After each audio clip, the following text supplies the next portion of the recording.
मैं Asit sir MS चंदन कैली digital class में आप सबों का स्वागत। लास्ट क्लास में हम लोग पढ़े थे उत्तक के बारे में। आज हम लोग पढ़ेंगे जंतु उत्तक के बारे में। लास्ट क्लास में जंतु का उत्तक का डेफिनेशन और उत्तक में पादप उत्तक क्या है, पादप उत्तक के कितने भाग होते हैं, इसके बारे में डिस्कशन किए थे। आज हमें जानना है जंतु उत्तक, एनिमल टिश्यू क्या है और ये टिश्यू हमारे शरीर में, जंतुओं के शरीर में किस भाग में पाए जाते हैं, कितने प्रकार के होते हैं, उसका स्ट्रक्चर क्या है और उसका फंक्शन क्या है। जंतु उत्तक यानी जंतुओं में पाए जाने वाले उत्तक को जंतु उत्तक कहा जाता है। ये इस बात की चर्चा किए थे कि बिना उत्तक का अंग का निर्माण नहीं हो सकता है, यानी अंग उत्तक से ही बने होते हैं। तो उत्तक जो कोशिकाओं का समूह है, विशेष प्रकार के एक जैसी कोशिकाओं का समूह जो एक विशेष कार्य के लिए विशिष्ट होता है, वो उत्तक कहलाता है। जिसमें जंतुओं में पाए जाने वाले जो उत्तक हैं उसको जंतु उत्तक कहा जाता है। जंतु उत्तक में जितने भी तरह के जंतु हैं और खास करके मनुष्य के बारे में जानेंगे कि मनुष्य के शरीर में ये उत्तक कितने प्रकार के होते हैं, कहाँ कहाँ होते हैं, कैसे होते हैं, उसका फंक्शन क्या है, उसका स्ट्रक्चर और फंक्शन। तो हमारे शरीर में जो उत्तक है वो उसको मेनली हम लोग 4 भाग में बांटते हैं। पहला है संयोजी उत्तक, कनेक्टिव टिश्यू, संयोजी उत्तक, कनेक्टिव टिश्यू। दूसरा है एपिथेलियमी उत्तक, एपिथेलियम टिश्यू। तीसरा है पेशियो उत्तक, मस्कुलर टिश्यू। और चौथा है तंत्रिका उत्तक या नर्व टिश्यू। एक एक करके हम लोग जानेंगे। तो बहुत विस्तार से यदि हम जानना चाहें तो एक टॉपिक को एक दिन में ही कर सकते हैं, यानी संयोजी उत्तक के बारे में जानेंगे। संयोजी उत्तक क्या है? संयोजी उत्तक जंतुओं के शरीर में पाए जाने वाले इस प्रकार के उत्तक हैं जो शरीर की संरचना और अंगों को एक साथ जोड़ने का कार्य करता है। संयोजन मतलब होता है जुड़ना, यानी अंगों और हमारी विभिन्न संरचनाओं को जो जोड़ता है। इस तरह की जो उत्तकें हैं हमारे शरीर में, ऐसे उत्तक को संयोजी उत्तक कहा जाता है। ये उत्तक क्या कार्य करता है? कि हमारे शरीर के विभिन्न भागों में, इंटरनल ऑर्गन में पाया जाता है और एक दूसरे से जुड़ा हुआ होता है। आंतरिक अंगों में, विभिन्न भागों में एक दूसरे से अंगों को और संरचनाओं को जोड़ने का कार्य करता है।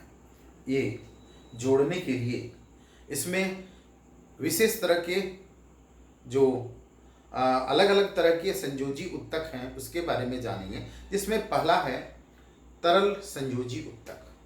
तरल संयोजी उत्तक, जो संयोजी उत्तक है, एक विशेष प्रकार के मैट्रिक्स में डूबा हुआ होता है और वह मैट्रिक्स 2 तरह के होते हैं, तरल और ठोस। जो तरल मैट्रिक्स में, मैट्रिक एक तरह का फ्लूइड है, एक तरह का द्रव पदार्थ है, और उस द्रव पदार्थ में जो जुड़ा होता है तरल द्रव्य पदार्थ, तो वो तरल द्रव्य पदार्थ में जो विलीन होता है उस तरह का संयोजी उत्तक, तो उसको तरल संयोजी उत्तक कहा जाता है। तरल संयोजी उत्तक का दूसरा नाम, उसको हम लोग ट्रांसपोर्टेशन के लिए जरूरी है हमारे शरीर में, इसलिए उसको हम लोग संवहन उत्तक भी कहते हैं। यानी विभिन्न पदार्थों को शरीर के एक भाग से दूसरे भाग तक ले जाने के लिए जो कार्य करता है, तो ये तरह का संवहन उत्तक है, तरल संयोजी उत्तक। इसका दूसरा नाम, साधारण नाम हम लोग रक्त या ब्लड कह सकते हैं। रक्त और जो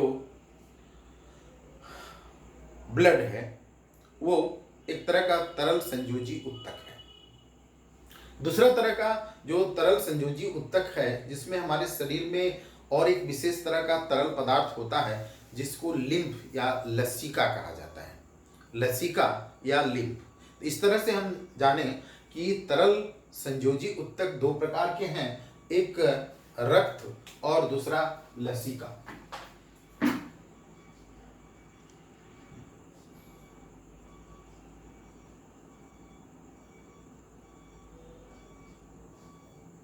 ब्लड और लिम्फ,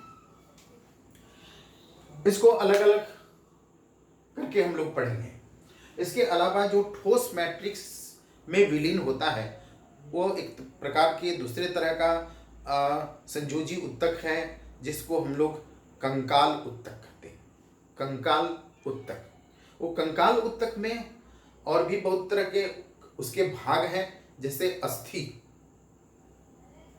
हमारे शरीर का जो स्ट्रक्चर, ढांचा का निर्माण करता है, वो एक तरह का संयोजी उत्तक है जो विभिन्न भागों को जोड़ करके रखने का कार्य करता है।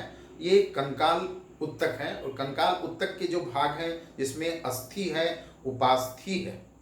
दूसरा और एक है कंडरा और स्नायु, लिगामेंट।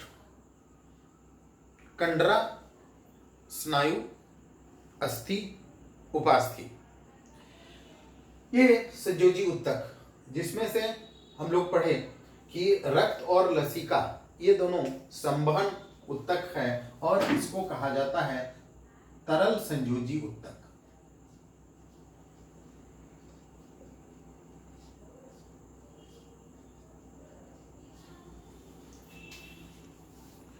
हमारे शरीर में और कुछ विशेष प्रकार के संयोजी उत्तक पाए जाते हैं, जिसमें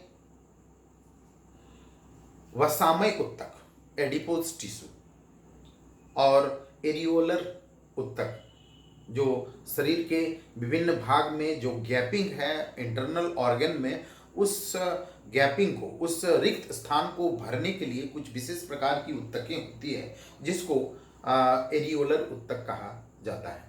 तो इस तरह से हम जाने संयोजी उत्तक, जो तरल संयोजी उत्तक जिसको संवहन उत्तक भी कहते हैं, रक्त और लसिका। दूसरा जो ठोस मैट्रिक्स से बने होते हैं उसमें से कंकाल उत्तक,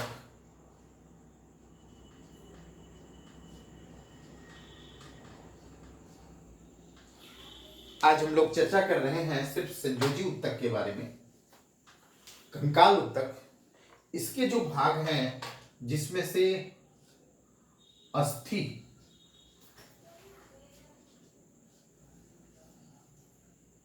बोन, दूसरा उपास्थि,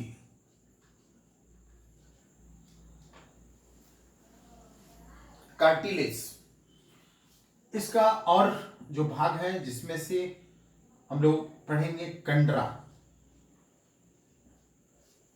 दूसरा है स्नायु।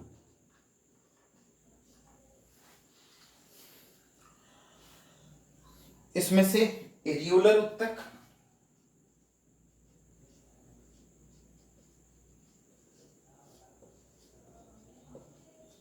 और नेक्स्ट है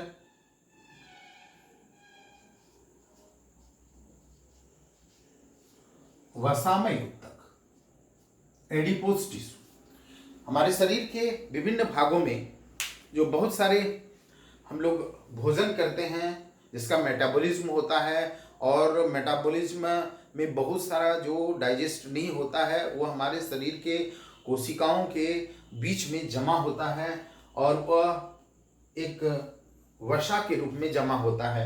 वो एक उत्तक है जिसको वसामय उत्तक कहा जाता है। अलग अलग करके इसको हम पढ़ेंगे। पहले हम लोग जानेंगे तरल संयोजी उत्तक। तरल संयोजी उत्तक यानी रक्त, यानी ब्लड।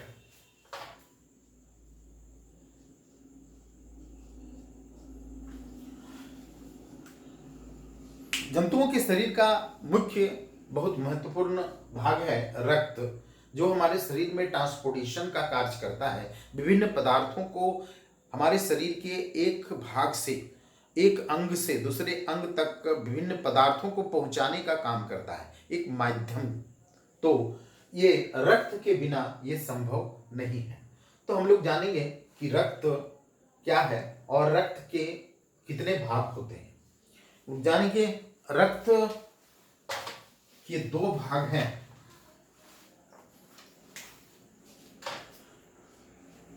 जिसमें इसके दो घटक कह सकते हैं, कंपोनेंट्स हैं, जिसमें एक द्रव घटक,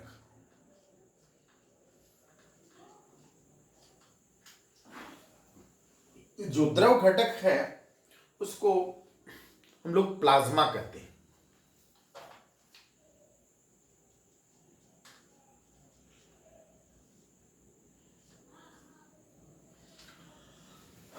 हमारे शरीर का में जो रक्त है उसका 90% द्रव घटक ही है, बाकी जो 10% है वह ठोस घटक है।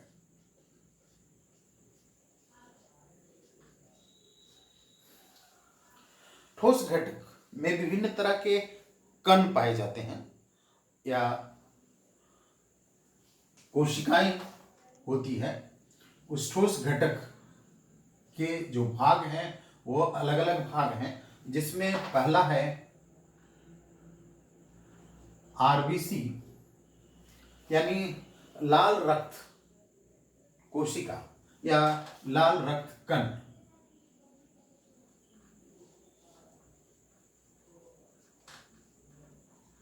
दूसरा है डब्ल्यूबीसी श्वेत रक्त कण या श्वेत रक्त कोशिका।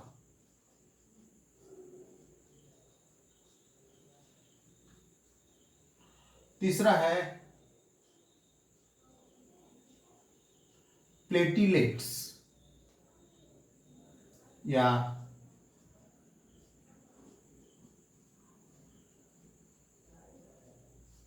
रक्त पट्टिकानु। रक्त के जो भाग हैं इसमें द्रव घटक जो प्लाज्मा है, जो रक्त का सबसे महत्वपूर्ण भाग है और ये देखने में कोई कलर नहीं है, हल्का पीला रंग का द्रव होता है, जिसमें ज़्यादा से ज़्यादा जल होता है और इसके अलावा कई तरह के प्रोटीन्स के कण पाए जाते हैं। इसके अलावा उसमें बहुत तरह के इनऑर्गेनिक और ऑर्गेनिक मॉलिक्यूल्स होते हैं। कार्बनिक और अकार्बनिक विभिन्न तरह के रासायनिक कण पाए जाते हैं और इसके अलावा जो है वो इसमें प्रोटीन्स के कण पाए जाते हैं, जिसमें एल्बुमिन और ग्लोबुमिन शामिल है। एल्बुमिन और ग्लोबुमिन जो द्रव घटक प्लाज्मा में पाए जाते हैं और ये महत्वपूर्ण भाग है रक्त का। बाकी जो ठोस घटक हैं, इसमें ठोस घटक के 3 भाग हैं। आरबीसी लाल रक्त कण या लाल रक्त कोशिका। दूसरा है श्वेत रक्त कण, श्वेत रक्त कोशिका, लाल रक्त कण, श्वेत रक्त कण और प्लेटलेट्स रक्त पट्टिका। ये तीनों का बहुत महत्वपूर्ण योगदान है रक्त के बनने के लिए। आरबीसी में एक विशेष प्रकार के लोहे के कंपाउंड्स पाए जाते हैं, लोहे के यौगिक पाए जाते हैं, जिसको हीमोग्लोबिन कहा जाता है।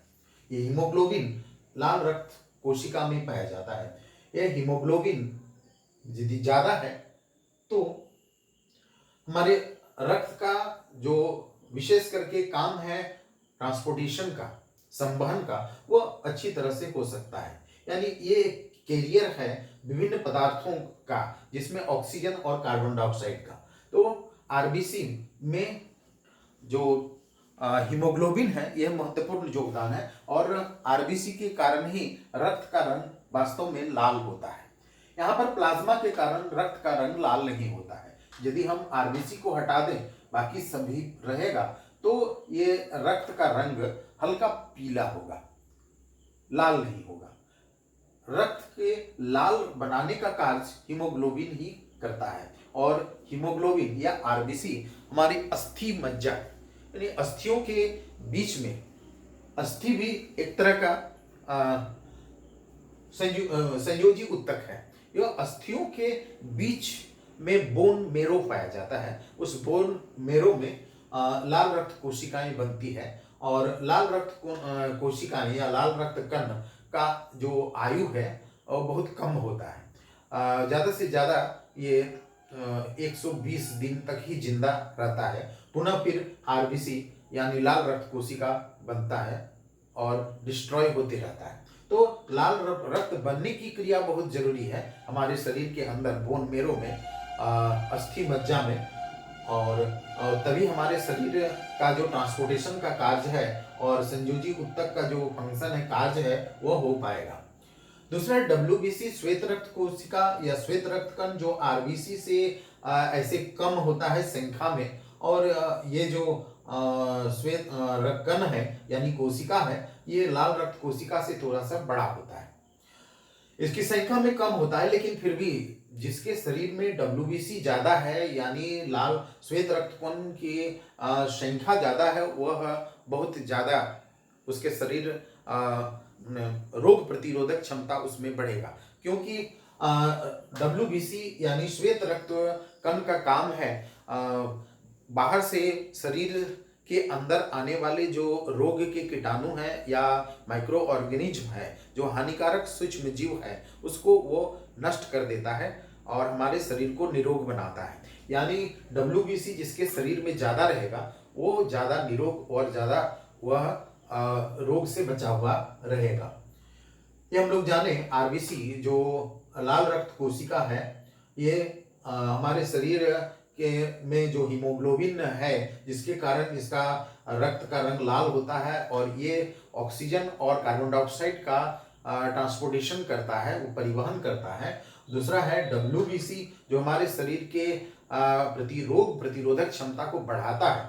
और तीसरा है प्लेटिलेट्स यानी रक्त पट्टिकाणु। एक बहुत महत्वपूर्ण हमारे शरीर का रक्त का भाग है, कण है, जो हमारे शरीर में रक्त को, शरीर के नलिका, हमारे शरीर के अंदर में जो रक्त वाहिनियां हैं और शरीर से बाहर जो रक्त, यदि किसी के कभी कटने या छिलने पर जो रक्त का स्राव होता है, और रक्त स्राव के बाद ही उसमें रक्त का क्लोटिंग होता है यानी रक्त का थक्का बनता है, जिसके कारण शरीर का रक्त हमारे शरीर से बाहर नहीं निकलता है। तो ये कार्य करता है रक्त पट्टिकाणु, यानी रक्त के थक्का जमाने के लिए ये जरूरी है या रक्त के थक्का बनने में मदद करता है।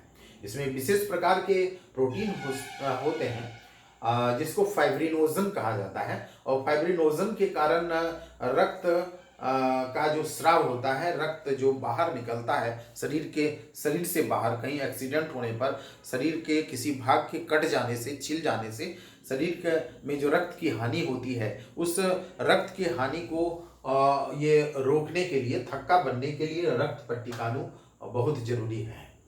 इसके अलावा हमारे शरीर के अंदर में इंटरनल जो ब्लीडिंग हो सकता है उसके लिए भी ये बचाव करता है। रक्त पट्टिकाणु यदि कम हो जाए हमारे रक्त के अंदर में यानी रक्त में, तो इंटरनल ब्लीडिंग हो सकता है, जिसके कारण आंतरिक रक्तस्राव होने के कारण आदमी की मौत हो सकती है और आदमी बीमार हो सकता है। तो इस तरह से हम लोग आज जाने संयोजी ऊतक, जिसमें तरल संयोजी ऊतक जिसके महत्वपूर्ण भाग है रक्त, और रक्त में के दो घटक हैं, द्रव घटक और ठोस घटक। द्रव घटक जो प्लाज्मा है, ठोस घटक जिसके तीन भाग हैं, आरबीसी, डब्ल्यूबीसी एंड प्लेटलेट्स। और फिर दूसरा यहाँ इसके बारे में हम लोग जाने तो रक्त एक बहुत महत्वपूर्ण हमारे शरीर का भाग है जो हमारे शरीर में ट्रांसपोर्टेशन यानी संवहन या परिवहन का कार्य करता है। तो रक्त के क्या कार्य है, इसको हम लोग जानेंगे। ये बहुत महत्वपूर्ण क्वेश्चन है कि रक्त के क्या कार्य हैं। रक्त हमारे शरीर का तरल संयोजी ऊतक है यानी संवहन ऊतक है, जो हमारे शरीर में विभिन्न परिवहन का कार्य करता है। जिसमें से किसका परिवहन करता है? हम जो श्वसन की क्रिया करते हैं, श्वसन की क्रिया में लिया गया ऑक्सीजन, ये हमारे फेफड़े से रक्त के माध्यम से हमारे शरीर के विभिन्न कोशिकाओं तक पहुंचता है, विभिन्न अंगों तक पहुंचता है। इसके लिए रक्त जरूरी है, यानी रक्त का हीमोग्लोबिन जरूरी है। यानी रक्त में यदि हीमोग्लोबिन नहीं है, यानी रक्त नहीं है, तो फिर हमारा शरीर श्वसन की क्रिया के द्वारा, रेस्पिरेशन के द्वारा जो ऑक्सीजन है वो हमारे शरीर के विभिन्न अलग अलग भागों तक पहुंच नहीं पाएगा। यदि अलग अलग भागों तक नहीं पहुंच पाता है तो हमारे शरीर की कोशिकाएं जीवित नहीं रह सकती है, हमें कमजोरी आएगा और शरीर निरोग नहीं रह सकता है, बहुत दिनों तक आदमी जीवित नहीं रह सकता है। यानी ऑक्सीजन का परिवहन करता है। फर्स्ट ऑफ ऑल हम लोग जाने रक्त के क्या कार्य हैं, तो ये ऑक्सीजन का परिवहन करता है हीमोग्लोबिन के द्वारा। हीमोग्लोबिन ऑक्सीजन से मिल करके ऑक्सी हीमोग्लोबिन बनाता है और ये ऑक्सी हीमोग्लोबिन हमारे शरीर के कोशिकाओं तक पहुंचता है। दूसरा कार्य क्या है, हमारे शरीर के कोशिकाओं के अंदर में कोशिकीय श्वसन होता है, सेल्यूलर रेस्पिरेशन होता है, जिसके फलस्वरूप कार्बन डाइऑक्साइड और ऊर्जा बनता है। ये कार्बन डाइऑक्साइड हमारे शरीर के लिए हानिकारक पदार्थ है। वह कार्बन डाइऑक्साइड पुनः हीमोग्लोबिन के साथ मिल करके कार्बोक्सी हीमोग्लोबिन बनाता है और वो कार्बोक्सी हीमोग्लोबिन वो रिटर्न होकर के वापस हमारे शरीर के रक्त के द्वारा, हीमोग्लोबिन के द्वारा हमारे फेफड़े तक आता है और फेफड़े से हमारे नाक से वापस वायुमंडल में चला जाता है। इस तरह से हमने देखा कि ये रक्त क्या करता है, पहला जो है वह ऑक्सीजन का परिवहन करता है, दूसरा क्या है वो कार्बन डाइऑक्साइड का परिवहन करता है। तीसरा, उसका तीसरा क्या कार्य है, हमारे शरीर के अंदर में विभिन्न तरह के मेटाबॉलिज्म होते हैं, जिसमें से भोजन का पाचन होता है। भोजन पचने के पश्चात जो पोषक पदार्थ है, विभिन्न तरह के पोषक पदार्थ हैं, वो पोषक पदार्थ रक्त में मिल जाता है। वो रक्त का हीमोग्लोबिन ही उसको लेकर के, यानी रक्त के माध्यम से वह पोषक पदार्थ हमारे शरीर के विभिन्न कोशिकाओं तक जाता है। यानी कोशिकाओं तक पोषक पदार्थ जाने के लिए भी रक्त की आवश्यकता होती है। तीसरा पॉइंट कि वह हमारे पोषक पदार्थों का भी परिवहन करता है। पोषक पदार्थ में वो कौन सा पोषक पदार्थ जिसका परिवहन करता है, जिसमें हम लोग जो कार्बोहाइड्रेट खाते हैं उसका ग्लूकोज बनता है, वो ग्लूकोज का परिवहन करता है। हम लोग जो प्रोटीन लेते हैं वो प्रोटीन का डाइजेशन के पश्चात एमिनो एसिड और ग्लिसरॉल एमिनो एसिड बनता है। वो एमिनो एसिड भी रक्त के माध्यम से हमारे शरीर की कोशिकाओं तक जाता है। इसके अलावा वसा, विटामिन जो भी है वो भी हमारे डाइजेशन के पश्चात ग्लिसरॉल और फैटी एसिड बनता है, वसीय अम्ल बनता है, जो रक्त के माध्यम से शरीर के विभिन्न भागों तक जाता है, यानी पोषक पदार्थों का परिवहन करता है। चौथा, और क्या करता है, हमारे शरीर में जो मेटाबॉलिज्म होता है, उपापचय की क्रिया होती है, उस उपापचय की क्रिया में विभिन्न तरह के विषाक्त पदार्थ बनते हैं। ऐसे विषाक्त पदार्थ को उत्सर्जी पदार्थ कहा जाता है। वे जो उत्सर्जी पदार्थ है, एक्सक्रेटरी मटेरियल्स है, वो एक्सक्रेटरी मटेरियल्स हमारे शरीर के लिए आवश्यक नहीं है। वो रक्त के माध्यम से ही वो हमारे शरीर से बाहर जाता है, या रक्त के माध्यम से वो हमारे वृक्क यानी किडनी तक जाता है। किडनी उसको छान करके मूत्र के रूप में हमारे शरीर से बाहर निकाल देता है। स्किन जो पसीना के रूप में हमारे शरीर से बाहर निकाल देता है। तो इस तरह से हम देख रहे हैं कि पोषक पदार्थों का परिवहन, इसके अलावा उत्सर्जी पदार्थों का परिवहन भी रक्त के द्वारा ही होता है। तीसरा और क्या जानेंगे, रक्त के क्या कार्य हैं। तो रक्त हमारे शरीर का बॉडी टेम्परेचर को, शरीर का जो टेम्परेचर है यानी तापमान है, उसको स्थिर बना के रखता है, यानी कांस्टेंट बना के रखता है। हमारा शरीर या मनुष्य का जो शरीर है वह हम लोग हैं कि हमारा बॉडी का टेम्परेचर एक जैसा होना चाहिए। यदि टेम्परेचर बढ़ रहा है इसका मतलब हम बीमार हैं, यदि टेम्परेचर घट रहा है तो भी हम बीमार हैं। तो रक्त ही हमारे शरीर के बॉडी टेम्परेचर को मेंटेन करता है। और क्या कार्य है रक्त के, हमारे शरीर के प्रतिरोधक क्षमता को बढ़ाता है, हमारे शरीर का जो रोग प्रतिरोधक क्षमता है उसको भी बढ़ाता है। तो हम लोग जाने कि रक्त के क्या कार्य हैं, इस तरह से हम लोग पढ़ते रहेंगे और विभिन्न तरह के जो क्वेश्चन हैं जो किसी भी कंपटीशन में 7 में, 8 में, 9 में, मैट्रिक में, ये सारे जो प्रश्न है उसका आंसर भी हमको यहीं से मिलते जाएगा। तो रक्त के क्या कार्य हैं? ऑक्सीजन का परिवहन, दूसरा है कार्बन डाइऑक्साइड का परिवहन, तीसरा है पोषक पदार्थों का परिवहन, चौथा है उत्सर्जी पदार्थों का परिवहन, पांचवा है कि हमारे शरीर के बॉडी टेम्परेचर को यानी शरीर के तापमान को सामान्य बना के रखता है, एक नियत बना के रखता है, कांस्टेंट बना के रखता है, और फिर हमारे रोग प्रतिरोधक क्षमता को बढ़ाता है। हम लोग जाने कि रक्त के क्या कार्य हैं और रक्त के कितने घटक होते हैं और इन घटकों में क्या इसका क्या क्या कार्य है। नेक्स्ट क्लास में हम लोग लसिका के बारे में पढ़ेंगे। इसके अलावा हम लोग अस्थि, उपास्थि, उसमें से स्नायु, कंडरा और विभिन्न संयोजी ऊतक के बारे में पढ़ेंगे। Thank you.